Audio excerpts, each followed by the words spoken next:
Oh my gosh! Sino mag-aakala na this accommodation is made of container van? They called it Conbin. O, diba? Parang house lang sa US ang peg.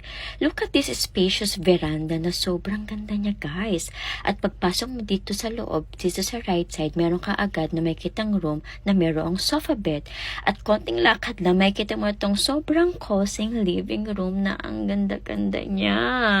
Dito sa may baba, merong ditong 2-door ref at mini kitchen pero walang stove ha, at saka CR, and meron ding extra door because this area can be converted into another bedroom. And look at this multifunctional table. O, diba? Nakaka-amaze. At saka ito ring foldable door nila. Pwede mong buksan kung gusto mo ng mas maluwag. O, diba? Panalo. Dito sa taas, meron din siyang CR at nandito ang master's bedroom na talagang sobrang spacious with built-in cabinet na marami kang pwedeng ilagay.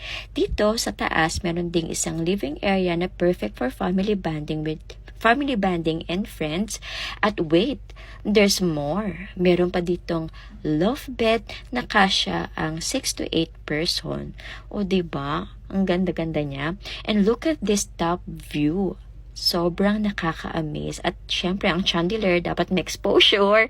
And this area can also be a place para makapag-work ka sa gabi kung kailangan. And dito naman sa labas is merong napakalaking garden na sobrang ganda. At meron ding ditong duyan na pwede kang mahiga para magmuni-muni.